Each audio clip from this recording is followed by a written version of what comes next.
भाजपा प्रदेश महामंत्री बिहारी लाल शर्मा ने प्रधानमंत्री नरेंद्र मोदी के नेतृत्व में प्रस्तुत तीसरे चरण का बजट पर प्रतिक्रिया देते हुए कहा कि ये बजट देश के सामान्य जन, मध्यम वर्ग और युवाओं के लिए बड़े लाभकारी साबित होगा। उन्होंने बताया कि इस बजट में टैक्स पेयर्स के लिए विशेष राहत दी गई है, साथ ही मध्यम वर्ग और युवाओं के लिए कई योजनाएं बनाई गई हैं।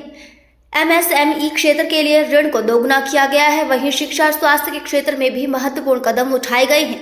स्वास्थ्य क्षेत्र में क्रिटिकल बीमारियों की दवाओं की कीमतों में कमी की गई है, जिससे आम जनता को राहत मिलेगी। उन्होंने कहा कि इस बजट में देश के हर क्षेत्र और सार्वजनिक जीवन को ध्यान में रखते हुए योजनाएं बनाई गई है।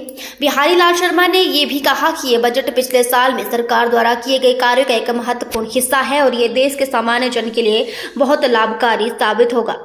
जी सर, जो बजट पेश किया गया है, क्या कहना चाहेंगे?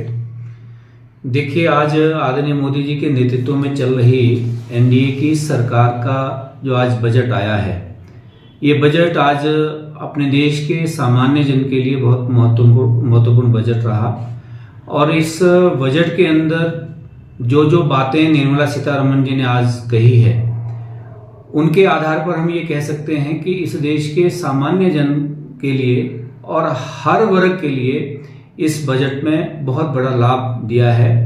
विशेष रूप से जो मध्यम वर्ग है, जो मध्यम वर्ग का जो करदाता है, उस करदाता को इसमें बहुत बड़ी छूट दी गई है। विशेष रूप से 12 लाख तक के करदाताओं को इसमें फ्री किया गया है।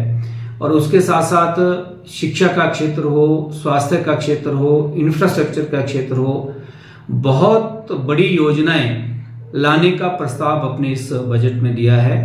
और भारतीय जनता पार्टी हिमाचल प्रदेश की ओर से आदरणीय मोदी जी और आदरणीय बहन निर्मला सीतारमण जी, जिन्होंने इस बजट को रखा, उनको शुभकामनाएं भी प्रेषित करते हैं और आशा करते हैं कि इस देश के सामान्य जन को इस बजट से आने वाले समय में बहुत लाभ होगा और भारत की विकास दर भी आगे बढ़ेगी।